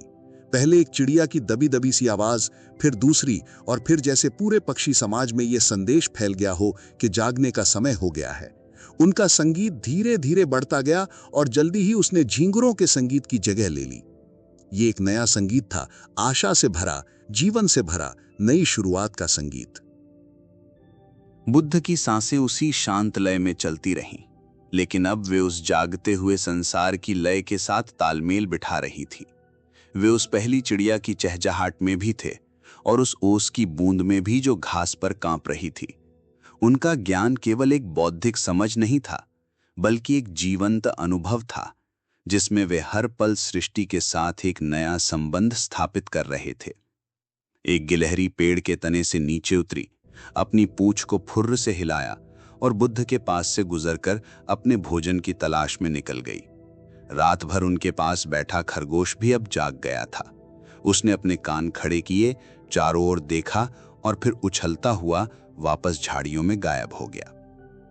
प्रकृति का चक्र अपनी गति से चल रहा था और बुद्ध उस चक्र के केंद्र में स्थित धुरी की तरह थे, स्थिर, शांत और सबको साधे हुए। पूर्व का आकाश अब अपना रंग बदल रहा था। गहरा नीला रंग अब हल्का हो रहा था और क्षितिज पर एक हल्की सी लालिमा की रेखा उभर आई थी। ये उषा का आगमन था। तारे एक एक करके विदा हो रहे थे, जैसे उन्होंने अपना कर्तव्य पूरा कर लिया हो। उस बदलते हुए प्रकाश में बोधि वृक्ष की रूपरेखा और भी भव्य लग रही थी। उसकी हर शाखा, हर पत्ती स्पष्ट दिखाई दे रही थी। वह केवल एक पेड़ नहीं था, वह एक गवाह था, एक रक्षक था, एक गुरु था। उसने सिद्धार्थ को आश्रय दिया था और अब वह बुद्ध को अपनी छाया प्रदान कर रहा था। उसकी जड़ें धरती के अतीत से जुड़ी थी और उसकी सबसे ऊंची फुनगी भविष्य की ओर संकेत कर रही थी। रात्रि का अंतिम प्रहर समाप्त हो रहा था। ये संक्रमण का समय था, अंधकार से प्रकाश की ओर, नींद से जागृति की ओर, अज्ञान से ज्ञान की ओर। और उस संक्रमण के सबसे बड़े प्रतीक स्वयं बुद्ध मौन बैठे थे, अपने भीतर उस परम प्रकाश को धारण किए हुए जो अब पूरी दुनिया में फैलने के लिए तैयार था। उनकी शांति अब केवल उनकी अपनी नहीं थी, वह सार्वभौमिक होने वाली थी। भाग 5, उषा काल और अनंत मौन। पूर्व में लाली अब फैलकर सुनहरी होने लगी थी। आकाश में रंगों का एक अद्भुत उत्सव चल रहा था। नारंगी, गुलाबी, सुनहरा और हल्का नीला। ऐसा लग रहा था मानो स्वयं देवताओं ने बुद्ध के ज्ञानोदय के सम्मान में आकाश को सजाया हो। और फिर क्षितिज के पार से सूर्य की पहली किरण फूटी। वह किरण एक सुनहरे तीर की तरह आई और सीधे बोधि वृक्ष की सबसे ऊंची पत्ती पर पड़ी। वह पत्ती एक पल के लिए हीरे की तरह चमक उठी। फिर दूसरी किरण आई, फिर तीसरी, और देखते ही देखते प्रकाश की एक पूरी सेना ने अंधकार के बचे खुचे साम्राज्य पर विजय प्राप्त कर ली। एक किरण छनकर नीचे आई और उसने बुद्ध के शांत ध्यानमग्न चेहरे को छुआ। उसने उनकी बंद पलकों को चूमा, उनके ललाट पर फैली शांति को नमन किया और उनके होठों पर खिंची हल्की सी रहस्यमय मुस्कान को प्रकाशित किया। ये मुस्कान किसी सांसारिक सुख की नहीं थी, ये उस आनंद की मुस्कान थी जो सब कुछ पा लेने के बाद नहीं, बल्कि सब कुछ छोड़ देने के बाद मिलती है। ये समझ की मुस्कान थी, करुणा की मुस्कान थी। सूर्य के प्रकाश के स्पर्श से ओस की बूंदें भाप बनकर उड़ने लगी, जैसे आत्माएं अपने भौतिक रूप को त्याग कर अनंत में विलीन हो रही हों। पूरा वातावरण एक नई ऊर्जा और ताजगी से भर गया। पक्षियों का संगीत अब अपने चरम पर था। पास की झाड़ियों में लगे जंगली फूलों की पंखुड़ियां एक एक करके खिलने लगी, जैसे वह भी उस नए दिन और नए ज्ञान का स्वागत कर रही हों। लेकिन बुद्ध की स्थिरता में कोई अंतर नहीं आया। वे अब भी उसी पद्मासन में बैठे थे। बाहर सूर्योदय हो रहा था और उनके भीतर ज्ञान का सूर्य पहले ही अपनी पूरी प्रखरता के साथ स्थापित हो चुका था। बाहर का प्रकाश केवल वस्तुओं को प्रकाशित कर सकता था, लेकिन उनके भीतर का प्रकाश अस्तित्व के परम सत्य को प्रकाशित कर रहा था। अब वे धीरे धीरे अपनी चेतना को वापस शरीर की सीमाओं में ला रहे थे। उन्होंने अपने हाथों और पैरों की उंगलियों में हल्का सा स्पंदन महसूस किया। उन्होंने अपने कानों में पड़ते पक्षियों के संगीत को सुना, पर अब वे उसे केवल ध्वनि की तरह नहीं, बल्कि जीवन के उत्सव की तरह सुन रहे थे। उन्होंने अपनी नासिका से आती फूलों और गीली मिट्टी की सुगंध को महसूस किया। फिर बहुत धीरे से, जैसे कोई कमल की पंखुड़ी खुलती है, उन्होंने अपनी आंखें खोली। उनकी दृष्टि में कोई जल्दबाजी नहीं थी, कोई खोज नहीं थी। वह बस एक शुद्ध अवलोकन था। उन्होंने सामने उगी घास की पत्ती को देखा, उस पर टिकी एक ओस की बूंद को देखा, और उस एक बूंद में उन्हें पूरे ब्रह्मांड का प्रतिबिंब दिखाई दिया। उन्होंने बोधि वृक्ष के विशाल तने को देखा और उसकी छाल की हर दरार में उन्हें समय का इतिहास लिखा हुआ दिखा। उनकी दृष्टि जहां भी पड़ती, वह स्थान पवित्र हो जाता। उनका देखना ही एक वरदान था। वे कुछ देर तक बस देखते रहे, मौन। उनका मौन अब केवल ध्वनियों का अभाव नहीं था, ये एक भरा हुआ मौन था, ज्ञान से, शांति से और करुणा से लबालब। ये वह मौन था जो हजारों शब्दों से ज्यादा ताकतवर था। ये वह मौन था जो दुनिया को बदलने वाला था। सूर्य अब पूरी तरह से उदय हो चुका था। उसकी गर्म किरणें बुद्ध के शरीर को ऊष्मा प्रदान कर रही थी। वे धीरे से अपने आसन से उठे। उनके शरीर में कोई अकड़न नहीं थी, कोई थकान नहीं थी। वे ऊर्जा और जीवन से भरपूर लग रहे थे। वे बोधि वृक्ष के पास गए और उसके तने पर अपना हाथ रखा। यह एक मौन धन्यवाद था, उस वृक्ष के प्रति जिसने उन्हें आश्रय दिया, उस धरती के प्रति जिसने उन्हें संभाला, और उस संपूर्ण अस्तित्व के प्रति जिसने उन्हें ज्ञान का मार्ग दिखाया। वे कुछ देर तक वहीं खड़े रहे, उस प्राचीन वृक्ष के साथ एक होकर। फिर वे धीरे धीरे वहां से चल पड़े, एक अज्ञात दिशा की ओर। उनके हर कदम में एक स्थिरता थी, हर चाल में एक गरिमा थी। वह उस ज्ञान को, उस शांति को, उस मौन को अपने साथ लेकर जा रहे थे, ताकि उसे उन सब के साथ बांट सकें जो उसकी तलाश में थे। बोधि वृक्ष उन्हें देखते जा रहा था। हवा में उसकी पत्तियां धीरे धीरे हिल रही थी, जैसे वे उन्हें विदाई दे रही हों। वह स्थान अब खाली हो गया था, पर वहां की शांति और ऊर्जा हमेशा के लिए स्थापित हो गई थी। वह मौन अब भी वहीं था, हवा में, मिट्टी में, पेड़ की हर पत्ती में, और वह आज भी उन सबको महसूस होता है जो शुद्ध हृदय से उस स्थान पर जाते हैं।